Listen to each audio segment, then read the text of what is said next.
1950s, Mr. Jim Staley. Thank you. Yes, I know this name bothers people, and I'll tell you a little bit more about what it means as we progress through it. And actually, the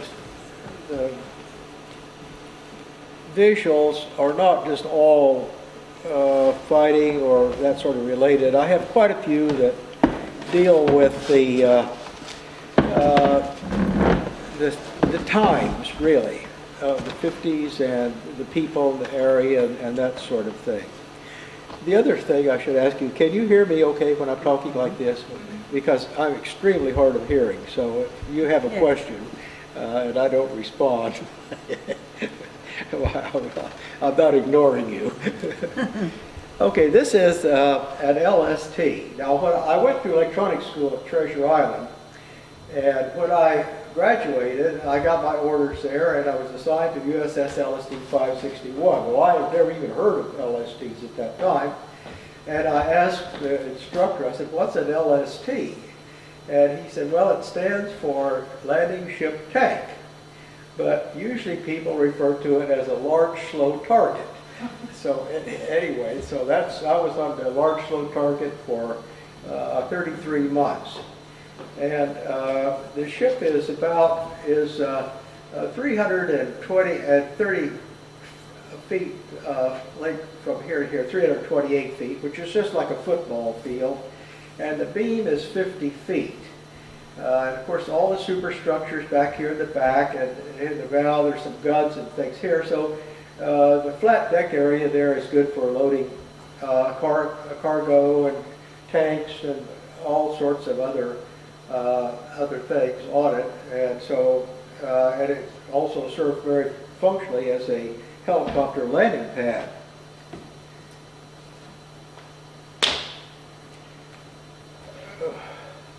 This is the stern view of it. There's a stern anchor here, which was dropped as the ship proceeded into the beach. The idea was to come in, they would drop that off several hundred yards offshore, and then the bow doors would open up, or the bow doors would be open, and then it would hit the beach, and the ramp would come down, and the tanks and the cargo and everything would be discharged there. So this is kind of a diagram. I don't know how hard it is to find. The lowest deck was the hold. Mostly all of these are just tanks for fuel and water and things of that sort. The deck above it is known as this deck, and all the compartments along here pretty much were for stores or storerooms. There were some shops right in here, and there was only one large was a compartment back here which had where some of the stores were kept. Right in here there were freezer units in there which would hold 21 tons of meat and that sort of thing. And also there was enough dry storage on this side over here to hold enough dry food and stuff that would last for 3 months for this crew. There's about 120 crewmen on there with about 15 officers of that nature.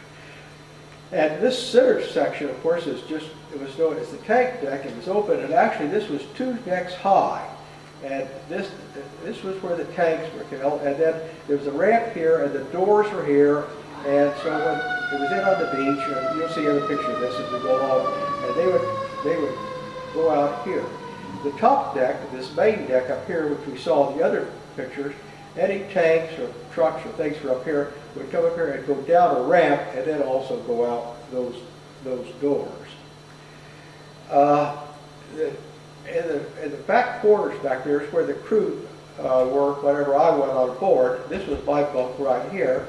And all of these cans you see hanging from the chain here were simply ashtrays or butt kits and this. And as we were saying, I don't know how people that didn't smoke survived during those days, because it was fine. You could smoke in there, leave your bunk until the smoking lamp was out at 10 o'clock at night or something like that. Well, here's a picture of us underway, and due to the construction of it, it was a terribly rough ship to ride on. When I I went on board the ship at the Oakland Supply Center, and as we cruised out across San Francisco Bay and past Treasure Island, I was up on the bow of this sort of thing. It was the first time I had ever been on a ship in my life, and I thought I was born to be a sailor. Well, we got off the shore and got out here, and that thing started rolling around, and I decided maybe that's not the profession that I really wanted, because it was just, that's about the only time I really ever upchucked it, all the time that I was on board of this. But the ship would come up and it would start to come down in a wave. Now see, it's not very rough out there right now, but it would come up and come up over a trough, and then when it comes down and it would hit, and you would see this. Now, due to this open area in the center of the tank deck, it was very flexible. Standing back up there, you could see the ship actually flex as much as a foot. It would actually bend that much when it would hit that. A destroyer or any other conventional type of a ship would knife through the water, but this with this flat bottom, just cannonballed every time.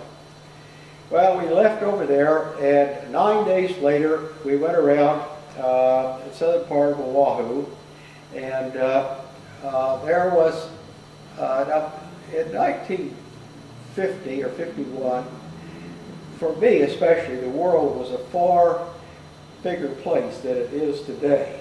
And my ideas of Hawaii and everything like that, there was a radio show back at that time that was transmitted from the Royal Hawaiian with Royal Owens and or Harry Owens and the Royal Hawaiians, Hilo Hattie, and that sort of thing. So I had to see that. So Waikiki Beach was about the first place I hit. But as we steamed on down here, the channel coming into Pearl Harbor is right in here, and this is the USS Arizona. Now today, if you've been to Hawaii, which probably everyone has, the large memorial that's built on top of that. Now, when this picture was taken just about 2 weeks before the 10th anniversary of the attack, that put it on the bottom, because this is November 1951, and of course December of 41 is whenever the attack came. So that was put on about 10 years later. And well, on that, as you know, there was over 1,000 sailors who were killed, and they left the bodies on the ship, almost all of them. So after there about a week, we were there for about a week, and headed for Japan. Well, this is the ship's log from November the 26th, 1951. And the wind at 4 o'clock in the morning on the 26th was 30 knots. At 5 it had picked up to 50, at 6 it was up to 57, and at 6 it was up to 60 knots, which is like over 70 miles an hour that the wind was blowing. And this is the direction which the wind was blowing from. This was the course in which the ship was headed. Well, we were going 269, which is almost due west. 270 would be due west. And then we had to change. They went 245, 245. They had to move further south because the ship was just rolling so bad that, and I swear, I mean, I was in that bunk and I thought, you know, this is it. That ship would roll over and I thought, this is it this time. I had my escape route planned like this, but but anyway, that kind of gives you an idea of what it was like in there. And there were 17 days of this. And I thought, you know, I can't take for 3 years, there's no way I can survive 3 years of this. Well, it wasn't quite that bad because we weren't underway all the time.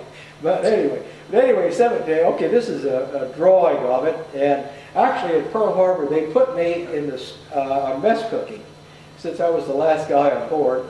And of all things, well, this is the best decks here where the crew came. The gallery was up here, so people would get their food, come down, and they'd come down these steps, and then they would come back through here, and this is where they would have their food.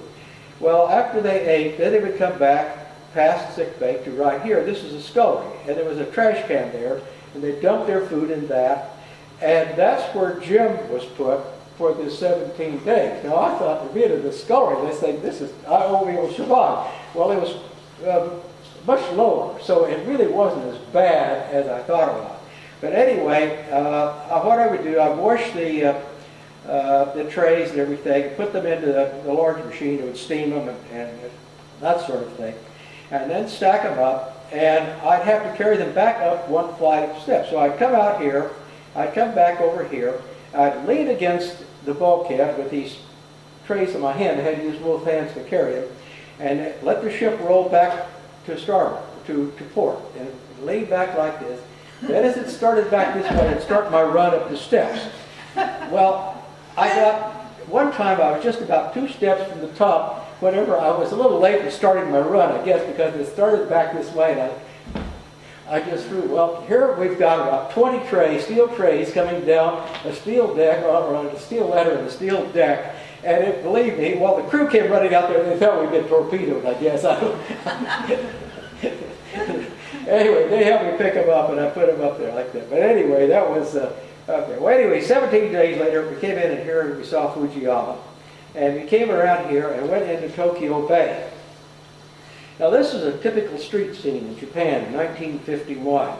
It was far, far different than it is today, because it hadn't really been that long since the war was over. And so you see a lot of these pedicabs here with some of them would have the one wheel in the back and the people would ride in front. This guy is wearing what are called geita. Those were wooden shoes there with clogs about so I can see them like this. The lady over here is wearing more conventional ones with tabi and everything like that, wearing a kimono and everything like that. But this is a street scene. It was pretty typical. Here's another one. This is an itinerant Buddhist monk, and getting a donation from a little girl there in front of this grocery store there, actually in Yokosuka, where we were. So we were there for about a couple weeks later, and we left Tokyo and Yokosuka, came out Sagami Bay, here's Fuji here, and we came down this way, came up around the lower tip of Shikoku, through the inland sea of Japan, through Shimonoseki Straits, headed for Busan. And so this was a several days trip too, because the LST is good for about 9 knots, about flank speed. And anyway, oops, wrong button, sorry. So this was the view. We arrived there early in the morning, and we anchored in the outer breakwater. And so this was the first glimpse of the country that changed my life, as it did many people's for all their lives, actually. So we anchored here, and this was the breakwater here. And after a few minutes longer, we went, or I was there for about a couple hours, we went in. Now these are all merchant ships that were in there with supplies for the military. But see, this was back in the days before containerization or anything like that. They all had to be unloaded by stevedores, by swinging cargo over the side and everything like that. It would take weeks sometimes to unload one of those ships. So most of these, some of these have been in here for a month, just waiting to be able to get dock space to get in, to be unloaded. After we got in, further in, several of these little boats came out. They were bum boats, and simply asking for anything that we wanted to give them. And this guy brought his little boy along, I guess, to give a little bit of a, or you might feel sorry for him or something like that. But anyway, we call them bum boats, but they would take anything. Now the ship pulled into the dock, and so this is a good view looking back at the superstructure, so you can kind of see what this looks like. And basically, this upper part is the conning station up here, and this is where the officer controlled the ship, where he would tell the helmsman which way to steer, and also give the commands for the engine speed and that sort of thing. So this area right here is the wheelhouse, and that's where the helmsman would stand. You can see some portholes right here. We'll have an inside view of that in just a minute. And then these are tank deck vents, because when the tank deck was loaded with all these tanks, there was huge engines. This thing is filled with carbon monoxide and exhaust fumes that just be unreal. So we have those vents are about 4 feet in diameter. We've got these huge fans in there to exhaust the fumes from the tank deck. These are 4 davits. Those are devices which hold the ship, or hold the boats up like this. Here's another one that falls with a davit holding a boat. And this is an LCD suspended in a davit. That is one of the small boats. And this is a cherry picker or a mobile crane that we could travel around the deck to pick things up because we didn't have any other way of doing it. This is inside the wheelhouse. So the helmsman stood right here, and the lee helmsman stood right here.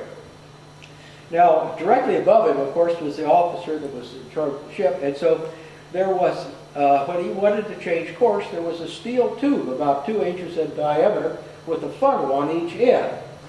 And he would say, right standard rudder. Now, I've got to admit that this steel tube sounds like a pretty crude way of communicating, but I'll say one thing, that worked fine when the power was off, and which happened quite often like that. So this was a fail-safe way of communicating. And then if he said, all ahead full, that would come down, and the lee helmsman would ring up that command on this to the engine room, and that would happen. Now, immediately back of this, of the helmsman here, was the chart room, and actually where the radio, or the radar room was, and then right in back of that was the radio room. So here you can see the binnacle where the helmsman was standing here, and this is the chart room right here, and this is the radio room right here. And see, in those days, all of the communications were sent by Morse code. It was transmitted from Guam. So we had to have a radio operator here that was copying all of these messages continuously. There was someone on there all the time. And it would be sent, and if it happened to have our call sign on it, well, then of course they would copy the full message. That's Jim over there back down over there, faking using a microphone. The USS Repose, which was a hospital ship, was in there, as was the Jutlandia, and which was a Danish hospital ship. And actually the Repose was leaving at this time to go to Washington, state of Washington, to have a helicopter landing pad put on it. Now what would happen would be like some of the MASH units would treat guys in the field, and then they might fly them here to Busan to go for a hospital ship, or possibly to Japan. But here they were could be treated right here. Okay. Now in Busan in those days, here's a street scene of Busan, 1951. And here is another Buddhist monk here. And I'm not sure this guy's wearing his comforter here, I guess. And the ladies carried things on their heads. That was a quiet way. All the little babies were carried on the backs of the ladies. And you notice right here, someone else with something on her head. And here we have actually a very well-dressed lady here. And I'm not sure what this costume is, but I guess this is another good. You see, this lady is carrying this bucket on her head completely, and as this lady is here, these guys in the middle are wearing these A-frames. Now, this is how so much was transported, because they didn't have any gasoline or trucks or anything like this. They would carry this stuff on these air. So this one is unloaded, and this guy's got a fairly good load of material in here. Okay, now we were only there for a couple of days. They let us, we went ashore there and took those pictures. And then the next day, we loaded up, and these are 600 North Korean and Chinese prisoners of war. And there was an island just south of there, several hours downstream, that was a prisoner of war island. It was called Kochi-do. And we spent quite a bit of time down there and had quite a few more pictures that we'll take there. So this was the first group of prisoners of war that we were taking down there. We took that, these couple of fire trucks, and some other supplies down there. So this is a very good picture of the ship when it is on the beach. You see here the doors are open. We open up the doors. They came in, they dropped the stern anchor back here, and that had two purposes. One, with it back here, it kept the ship from swinging from side to side or broaching and that sort of thing, and also in retraction. You could pull it back whenever you were trying to back off the beach. At one time we came in when it was fairly high tide, and the tide went out. We were supposed to leave, and backing down, we pulled on the stern anchor and actually pulled it in, so they had to catch it back out with one of the small boats. Finally, we were pulling on that, backing down full. They had an army guy with a bulldozer come over and push on the bow doors to give us a shove to get us off the beach. These are POWs down here that are starting to unload the ship. We, okay, this is looking into the tank deck here. You can see that.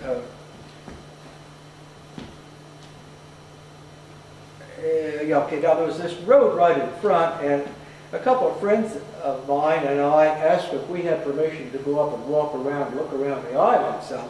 So they said, okay, you can go this way, but don't go down this way. You can't go down that way, because that's where the prisoner of war camp is. So we went up this way, and there was a little village on the other side. Well, here's another one of those guys with one of those loaded A-frames, and this was the little village there.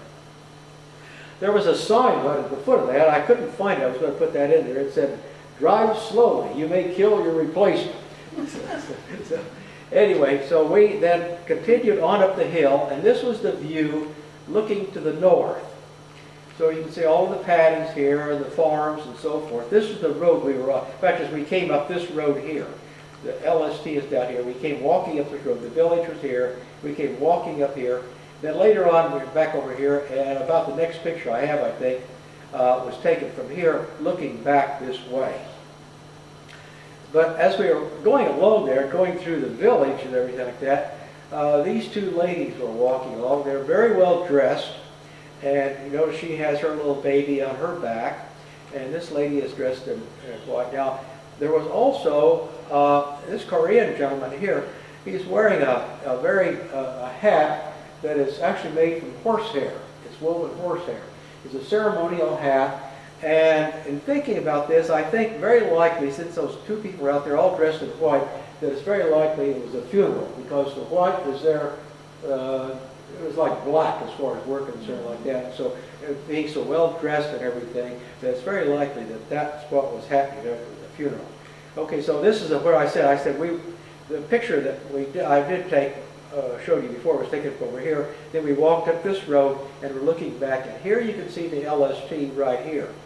So when we went back aboard the ship, and I got here from the wheelhouse, and I took this picture.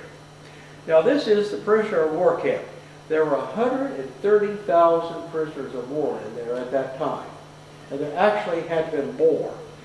But this was 5 times more than the camp had been built for. So they ran the camp. The guards, they didn't even go into that area at all, because they had these people stacked in there everywhere. This picture, I did not take this. This is the Coachville Prison Camp 52. So the ship was right up this way, and looking back in, this area here was quite notorious. This 76, 77, 78. Because there were really 2 types of prisoners there. There were the hardcore North Korean communist types and the Chinese. So those were the very pro-communists. Then there were South Korean soldiers that had been impressed into the North Korean army and had been captured. And they were pro, the UN and US forces and everything. So there was a great deal of conflict between the 2 groups in here. There were kangaroo courts in there where they would, execute one another and this sort of thing. So what was happening, they were trying to sort these people out by taking the hardcore, leaving the hardcore here, and then moving the ones who are more with South Korean sympathies to the mainland, where they would, where they wouldn't be quite so isolated. So this picture I got from courtesy of Joe in the museum. This is May Day, and I think it's very likely it was May Day 1951, because here are the North Korean symbols, and they've got ceremonial things here, which is very possibly a grave, I don't know. But anyway, this was pretty much kind of what the camp looked like going up there. I never was up there, so I don't know about that. So this is another picture taken from the LST. And here, this is part of what we did for several weeks, almost a month. They would bring up, marching up these groups of prisoners, probably around 100 or so per group. They would march them up here, and then we would have pulled the LST in to a berm and load them on board. And so here you notice that this is a prison-made South Korean flag. I had one that, hi. He had one up on the pole outside. It's going outside? Okay. Well, it had been previous weeks. I didn't notice it. Okay. All right. Well, anyway, that was it. Now, I have one. I think I gave it for the exhibit in here. I got one from one of the prisoners, about so big. I gave him a pack of cigarettes for it. And, of course, the C-store cigarettes were 75 cents a carton. So that meant the pack of cigarettes was worth about like 7.5 cents, which the prices have gone up a little bit recently. So anyway, they're on board here, and actually we're just starting to back away from that berm. And when the ship came in, the ship was backed out enough and the bows over to the right. So when we came in, the officer who was commanding the ship would line up these two E's. If our orders were to land on Easy Beach, then he would come in, line up these two E's where they would be in line, so he would be square with the berm whenever he came in, and he would hit it. Now these guys are being loaded on an LST over on the other side of us. And here, this is it was loaded up, and this is this is back on the mainland now to a place called Urasan. So we came up here, and they're going down. The ones on the deck are coming down both of these two doorways here, down and going out the bow doors. There were also the tank deckers loaded with them, and so you can see them over here on the beach.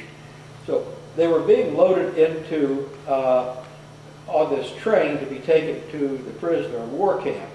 Now it wasn't very far away, here they're going aboard. So it wasn't too important to have a window seat, I guess. They were loaded by here. So generally then what would happen after we would bring a load of prisoners into the mainland, well, this is another port. This was at Mason, where we had brought up another load. And you notice here's another one of those South Korean flags. So here we unloaded them here, and they were transported off to the prisoner of war camp in trucks there. But after we made a trip up here, we would go back to Pusan, and so we're picking up a load of the bad guys to take down to Koji-do. So these are trucks for the code. So the procedure would be that they came up here and stopped. The truck would stop and unload. They would get off the truck and assemble here. So this is actually about like the fourth group here. And after the group had assembled here, then they would march, come up through, and they would come in through the bow doors of the LST. And they come up the ramp and be on the deck here. Now, we had 1,800 of these guys on board at that time. Probably had about 10 guards for all that whole thing, but they weren't going anywhere. So that. But anyway, so this is still in Pusan. So then we would take them back to the to Koji-do and unload them there. Now, normally we took off right off very soon, but we pulled in there. These guys were loaded up, and they were on there for about like an hour, And I thought, what in the world are we waiting for? Well, even the POWs were getting impatient. They started singing and chants and this sort of thing. And so checking around, what had happened was the weather had changed. It really was starting to blow a little bit. And our captain was a little leery about taking this load of people out in the open sea with all on this deck up here. But after hearing this chanting and singing for about 30 minutes, he said, well, cast off. So we cast off, and they were singing and everything. It was probably the first ocean voyage. And we got cleared the breakwater and got out there, and that LSD started going through its motion. It got very quiet on there. And so for the rest of the trip into Coachito for about like 3 hours. Now, they were very happy, I think, to get put in the camp down there. So we did this duty for about a month. We'd be over there for about a month, and then after a month of whatever we were doing over there, we would go back to Japan, and usually it was on the southern island of Kyushu.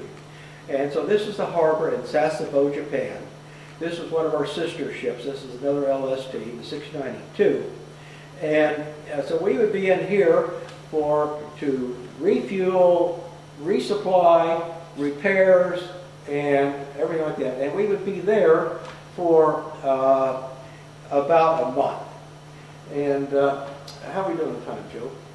Okay? All right. Okay. If anybody's got to catch up on us, let me know. Okay, so then what happened? Oops. Okay, this is a street scene. This is known as Black Market Street there in Sasebo. And then I took it up here. Here, this is rush hour traffic control in Sasebo. They got there were these are three-wheel motorcycle type vehicles that were used. A little truck in the bed in the back they used for transporting things like that. They didn't have really many large vehicles at all. And so it wasn't until later. But anyway, this is what it was there. So on the February the 25th, here's Sasebo down here.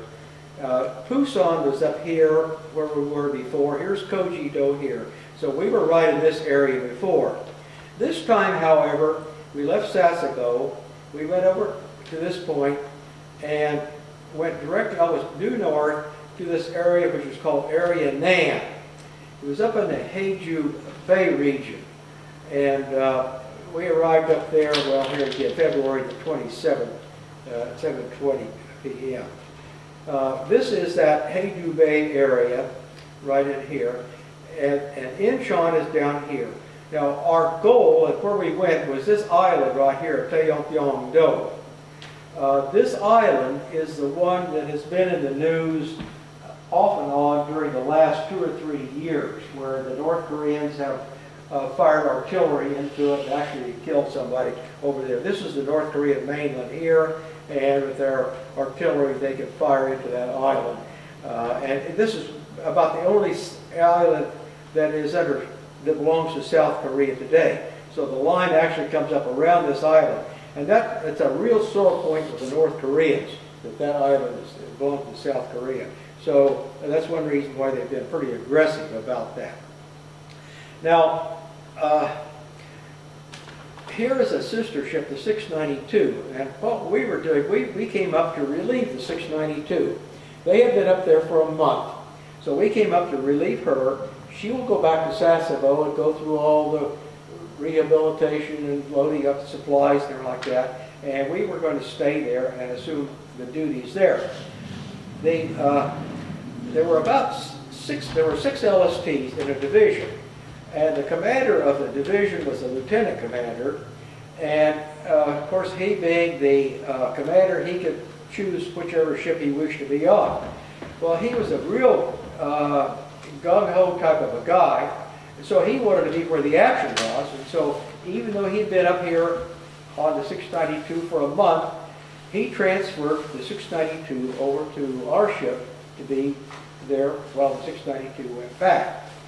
And he had been going on taking some of the small boats out on raiding parties and this sort of thing, which was not exactly looked upon with real favor.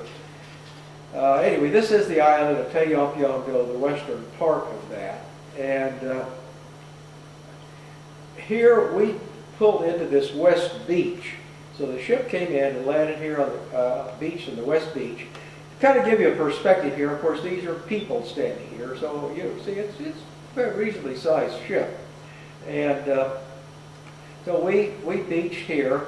Now, this is the Yellow Sea. Actually, this is where the ship is down here, and this is North Korea over here, and one of the islands that's right in here. So we were right in here where the picture was. Now, the Yellow Sea has about the second highest tidal range of any place in the world. The Bay of Fundy is the greatest, but tidal range here of 30 feet is not anything at all unusual. So the tide is starting to go out, and we're here. The code name for this island was Apple Pie. So we're high and dry in Apple Pie here. All the other islands down there had the code name. Rather than go through all the Korean names for them like that, they all had names. They were all drinks.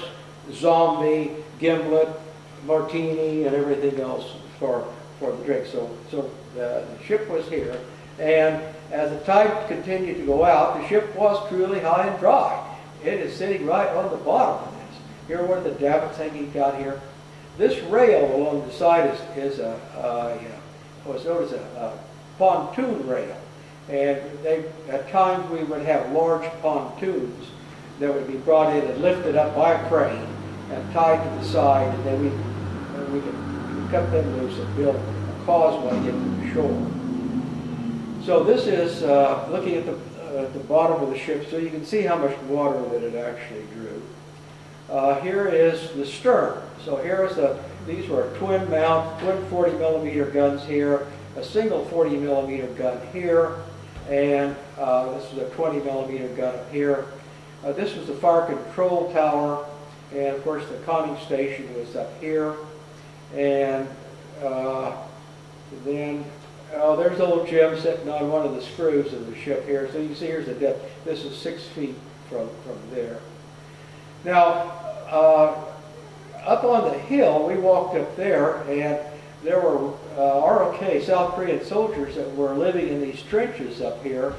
And so we went there and talked to them a little bit. One of the guys I was with went back to the ship and brought about 10 pounds of rice up to them like that. And you'd think they'd won the war whenever they gave them to that. Really, they were extremely grateful. Later on this island, this is one of the. I walked over to one of the across the island there and took some of this picture here. This is one of the. These are not rags on here. They're actually squid. They were drawing squid there, and then this was the village well, and so they were down, and this was in the fishing village. This is the fishing village right here, and as I said, they fish for squid. That's what these nets are that are hanging in the fishing boats that are up here.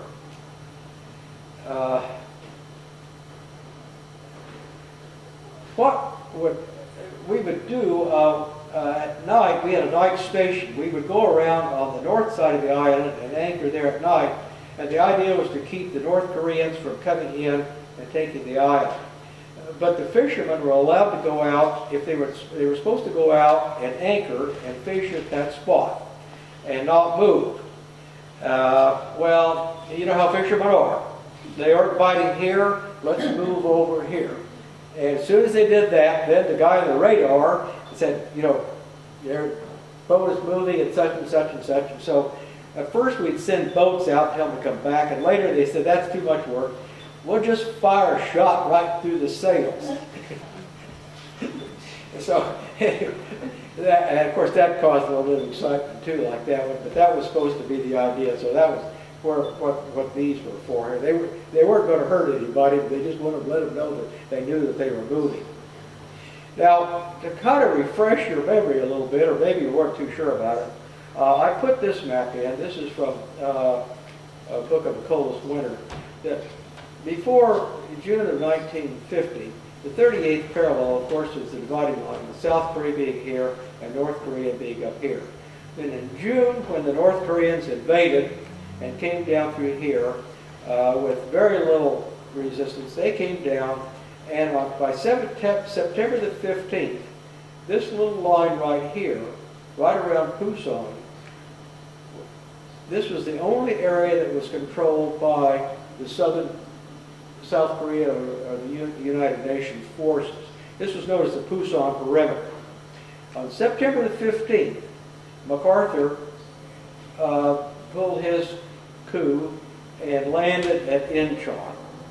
Well, when he landed at Incheon, the troops went ashore there and started the drive inland like that. Well, here again, if they had gone off, they could have cut off, and because by that time also they had broken through, the 8th Army had broken through the Pusan perimeter, and they were driving north.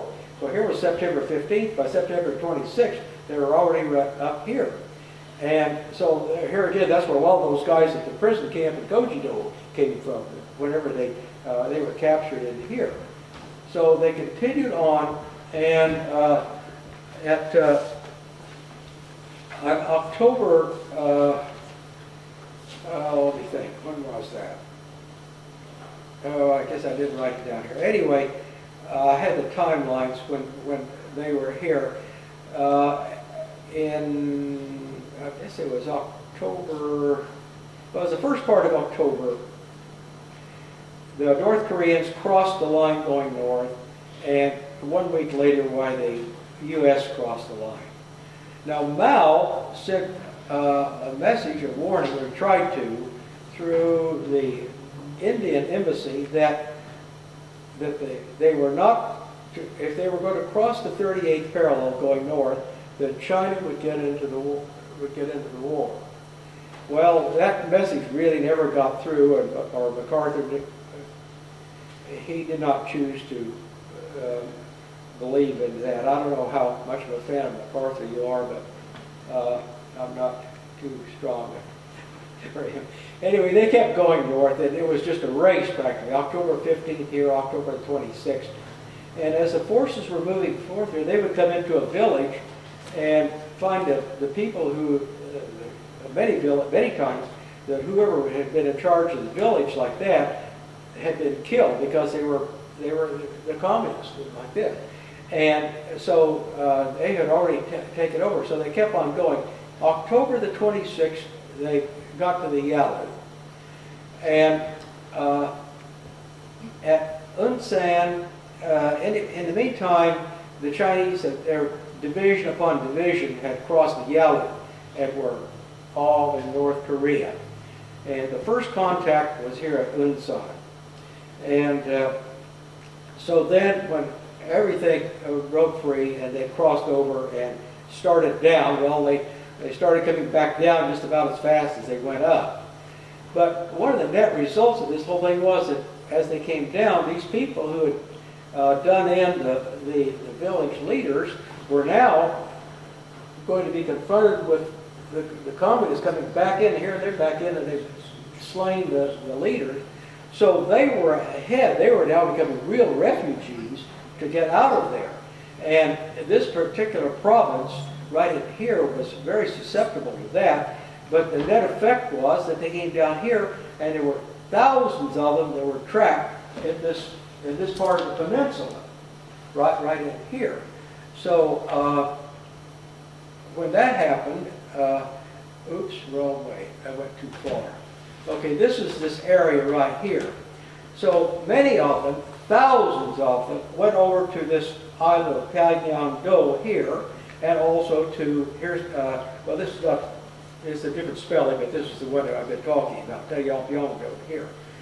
And so there were about 3 LSTs made several runs, taking thousands of these refugees back to Incheon, down to South Korea, to get them out of there. But still, there were still many refugees and people with South Korean sympathies all scattered throughout these islands. As you can see, the whole area is just a massive island. Some of them are underwater at high tide. Others are, over 1,000 feet tall. And so the U.S. Army Special Forces organized a lot of these people into guerrilla units. And at this particular time, they were called wolf packs. And Tae Yonp'yong-do was Wolf Pack 5. Wolf Pack 5, and there was they had, I think, 139 members in Wolf Pack 5. This was one of a guerrilla junk from Wolf Pack 5. They had when I took the picture, I went by it on the boat and looked back this way. I didn't get a picture of it. They had a real ancient machine gun up there. But anyway, this was part. Now, they would go in at night or make raids on the island,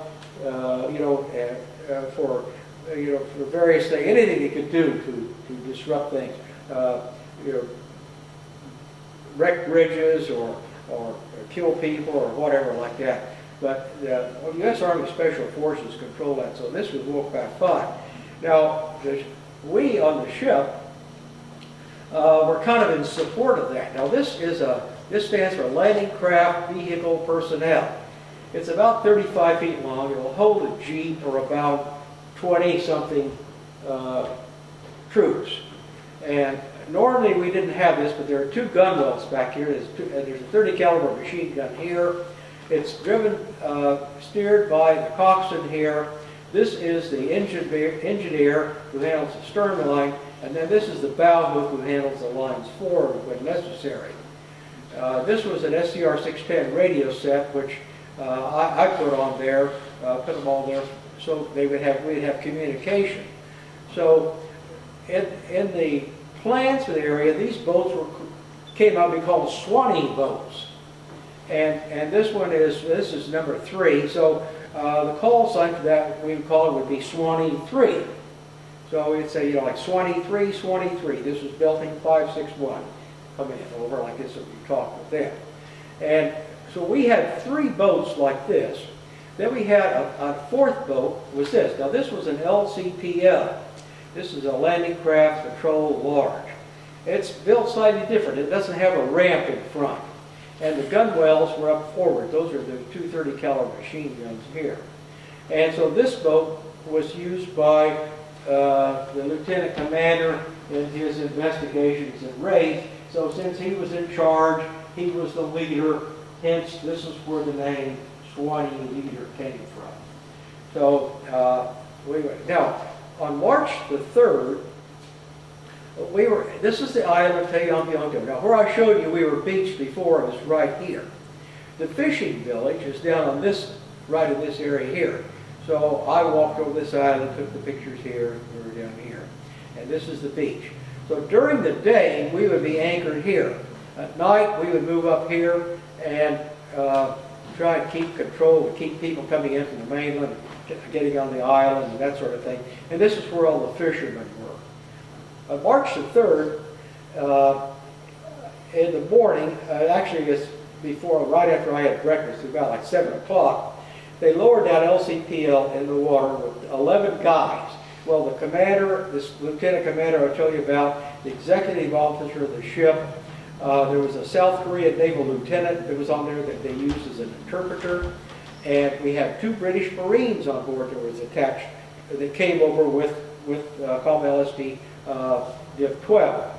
Anyway, those 11 guys got on this boat, and the wind was coming from the northwest. So the wind was coming down this way, so the seas were coming down like this. And believe me, you guys from Korea know, it was cold. And but they were traveling with the sea, so it wasn't too bad. Now they came on down here. Here's the scale. See, this is about 1 mile here. So see, this is a distance of 4 or 5 miles down here. So you could just barely, if you had good eyes, you could see the boat down, especially because the seas were pretty rough and they were scared. So they came on down, and their goal was this FS-351. This was a ship that was anchored there. Here it is. It was a freight supply ship that had been built for the Army in World War II and had been run by Coast Guard crews.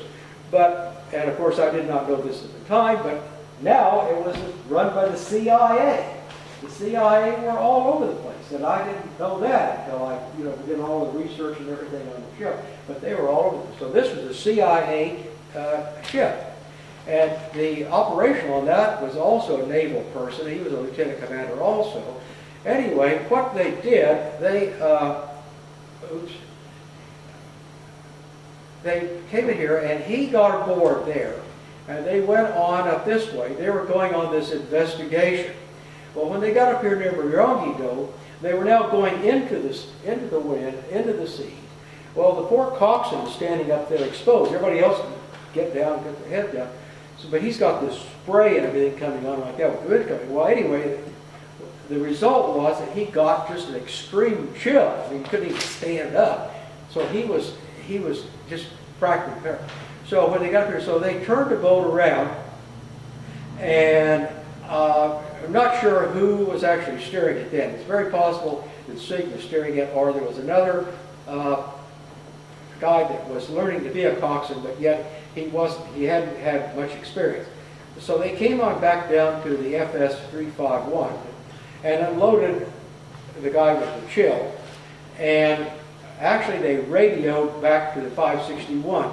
I happened to have the radio duty that morning, so I talked with them, and they said that they told about the guy getting the chill, that they had come back. So I relayed the message to the captain and everything like that, and so they decided to send a doctor on one of the LCVPs down to take care of that. So they left here and came on down. Now, just as they got to the 351, the other ship was radioed back that they were returning to the LST. Well, they came back here, and half an hour went by, which is about as long as it's supposed to take.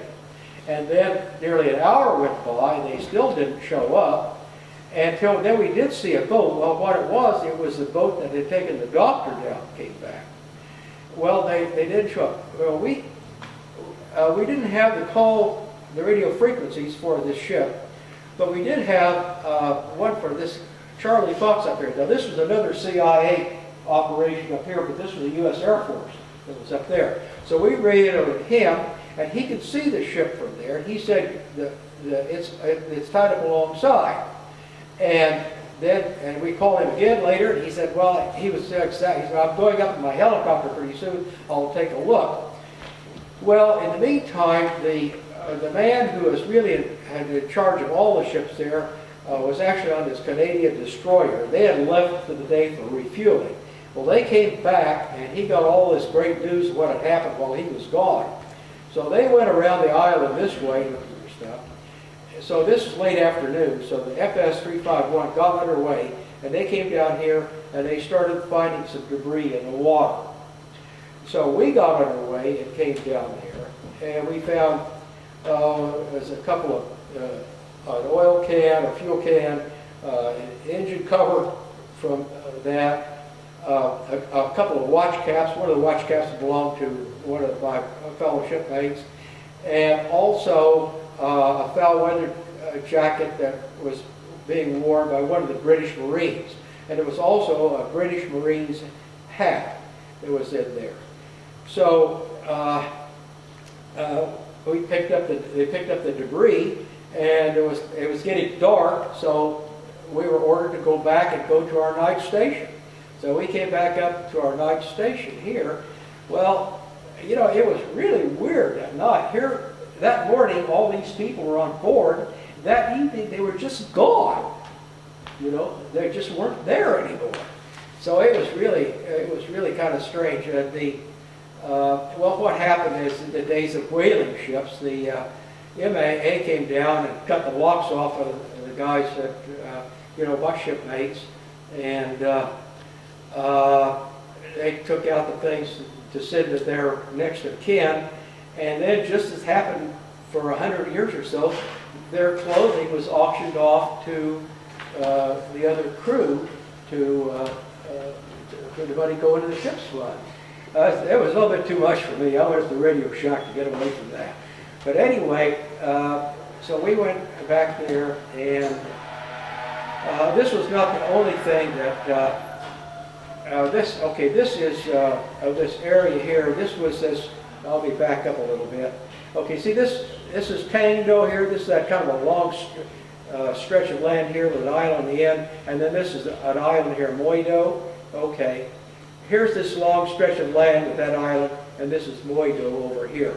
The fishing village is on this side over here. Okay, at this island, now the debris that we found was just right in here. Right in here. This island was Tae Yonp'yong-do, or its code name was Zombie. Anyway, so this is in the, this is the log from the ships, which gives the, underways before anchored.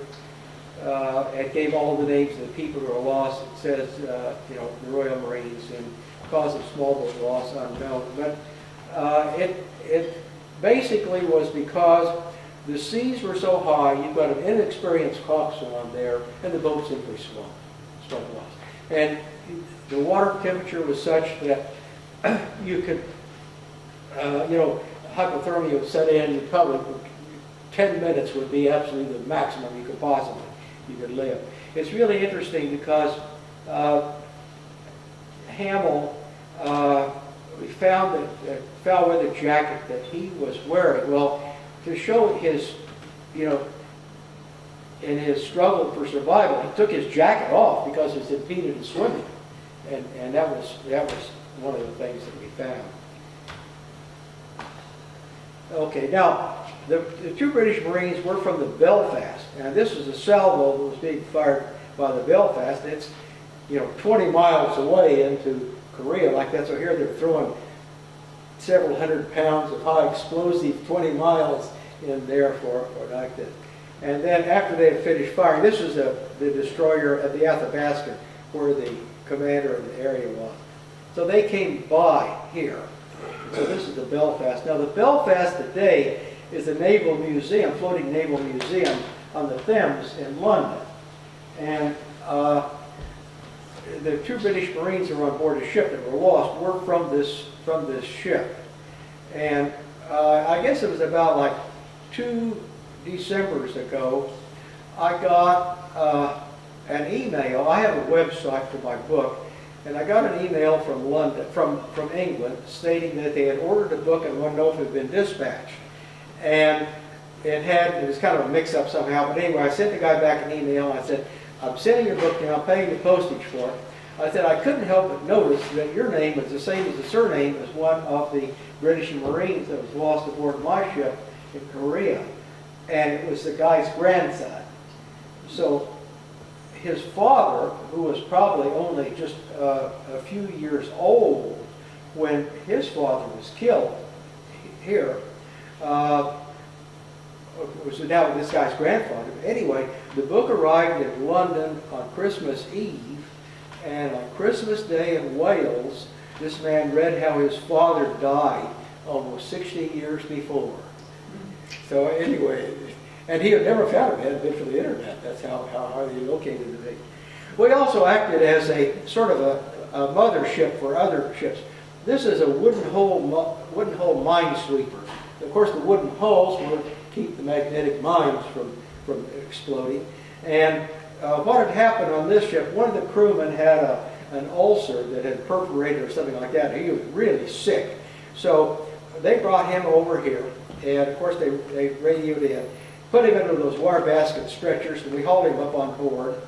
And then they of course they made contact, and this had all been set up. So then this was one of the officers, Sherwood Host. He was actually Palo Alto. But anyway, then the rescue copter came in to pick the guy up and take him back to Incheon or to a hospital somewhere over there to take care of him. So the LST was really a great platform for helicopters like that. It's just a great size for that sort of thing. Here are two other minesweepers. And since they were so small, they couldn't generate their own fresh water, so they came in and we were giving them fresh water and also diesel for the engines and that sort of thing, and supplies. So they were in there. Now they're strictly USN type ships and were, sweeping for mines in the area.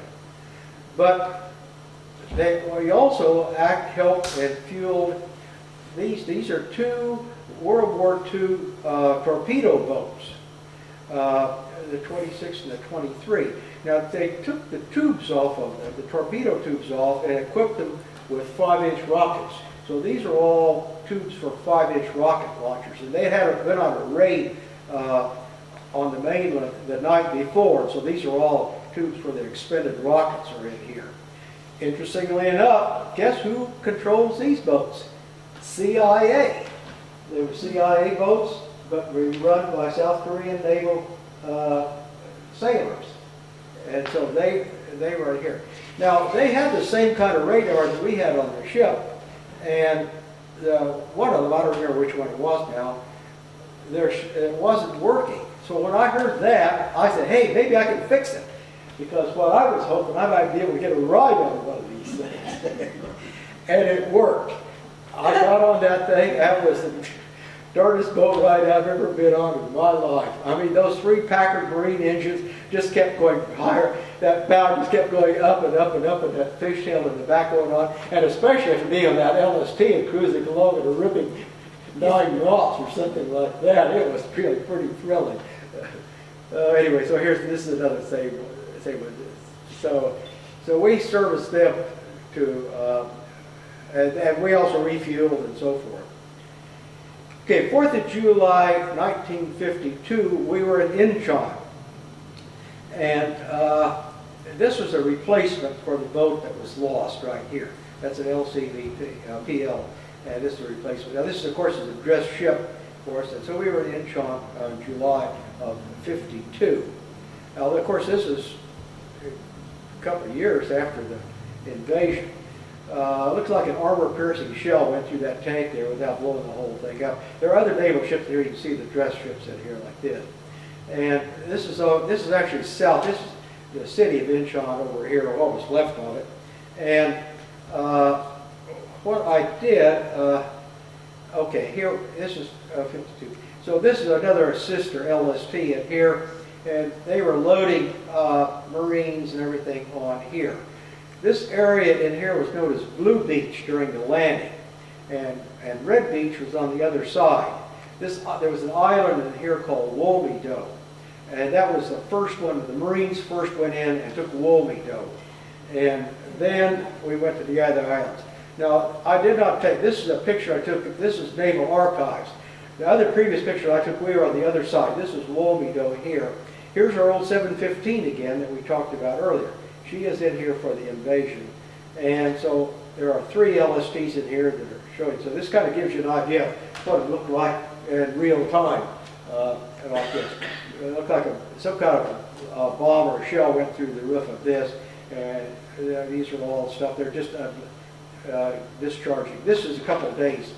I think about only about 1 or 2 days after the landing. Now, if you did serve and went into Incheon any time, because it's so shallow there, any troop type ship can't get in there. LST comes in, and like we would say, high and dry at night when the tide went out. So most of it was done by a shuttle. This is an LC, it's a landing craft utility, 864. So there's a ship carrying the troops offshore. So they load up with the troops, bring them in here. These guys are coming off here and coming up this ramp. And the guys that are coming from the front or off the lines that are going back to Japan or the States or something like that are lined up here and are going to go back on board and they're going back out and get loaded up. I was one of the guys coming in that way. I was one of the guys coming in that way. Let's look carefully. Now go back to your previous scene, because we got off our ship out there in the water onto a manned LST. It hold maybe, it probably holds 200-300 of us standing like vertical sardines into that thing. And he ran right up on that beach. Well, probably one of these then. Yeah, probably so. It wasn't, that looks even bigger, but we came in on that beach, it's on that previous picture. Oh, really? Okay, on that beach? We just get up there, dropped it down, and we assaulted the beach up to the train tracks that you saw. Yeah, train tracks. Got us on the Exactly, train and exactly. took us Yeah. into the replacement depot at Yonp'yong-do. But Well, anyway, yeah, this is the hull of a ferry boat. That thing has got sunk and capsized or whatever. That's just a hull sticking up over here. this looks like they had some kind of a ramp system, and we didn't Yeah, have it's just a ramp was in here. And of course, the tide went out we were that night, and there's just all mud. Yeah. It's mud out there Yeah, for oh, a yeah. while. Well, that previous picture with your LSTs there, that one, it's just like our little LST came up to that beach, Right dropped over the there. ramp down. Yeah, yeah. There was an MP or two Yeah, there. somewhere right in here, sure, I'm sure. And it there's, was. you see the railroad tracks right here. Okay. We got up there and got on the train. But this was 19... Well, we look good then. We might find it. Yeah. Okay. Oh, boy. Okay, this is now, here again, you never get tired of practice and everything like this. This is the Logan. It's an attack transport, APA 196. And it carried about, so we went on maneuvers. What are you going to do when you're up there in your spare time? You go on maneuvers. You never get enough training. And so it carried about like 12 of these LCMs. They're larger than the ones that were on our ship. And so we went on maneuvers up there. And the way it would work, if this was World War II type of warfare, this doesn't exist anymore. But anyway, they would put all their troops, they would carry 1,500 troops or something like that, put them in the small boats like this. They would be out there circling for a while, then the beach master would say go in, so a wave of them would go in. So these are LCMs going in. I don't think they had troops in them, but they were just, at least they're running the boats in. We carried, when we went up this time, a different type of a vehicle. These are landing vehicle tracked. These are LVTs, so they don't have you can tell by this very distinctive pattern of the waves that they're a tracked vehicle. But we went up and these are all Marines that were in here, and there are more LVTs. Now, these are LVTAs, armored. They had a cannon on them. Those others I had would just carry the troops or supplies or something like that. But these actually had a very short barrel cannon on them. So these guys came off our ship. We dropped them off out there. And so they're waiting deployment, circling around here, and then they'll get the radio call to go in, so then they'll go into the beach like so. And so they're coming back to the ship. I climbed up the mast on our ship to take this picture. So to get a good vantage point up there and see them coming back in here. And then this is one of them coming in, being backloaded. It's coming in right from the bow, where the bow doors are open, the ramp is down, and they can just come right back up. We can put the ramp down because that's above the water line, and so it's not going to cause any problems. So this is this little cannon that they have. They're not much of a barrel on it, but these are all Marines. I forget which outfit this is. Anyway, we had pretty much done our time over there. We've been over there almost a year, so it was time to come back. And here's the old 715 again. And so we're on our way back to Hawaii. So what this is, we're going to exchange movies with them. Because you draw movies at the store in Yokosuka or something like that, and then after you'd seen the same one a couple of times, why you'd exchange them. So you'd give them all your worst movies, and they would give you their worst movies, and we do that. So anyway, we come alongside. Now you have to be careful. They put the best helmsmen on here because, well, there's a law in physics. You get two bodies together like this with the fluid flowing between them, it will pull them together. So you've got to be a little careful about that. So they have the best helmsmen on there doing that. And a line throwing gun would shoot a line over. They would pull this over and rig this. And then here's the crew over here. If the ship started moving close together and the thing started sagging to the water, by the guy here, they would haul in on it to get, so it wouldn't go into the water. And so here's the movies for the day. And we're in Hawaii, and there was aloha greeting here, and then into San Diego, with a well done and so forth. And we were down in San Diego for, or Southern California for a couple of, about 2 months, I guess. And then we came north, and guess what?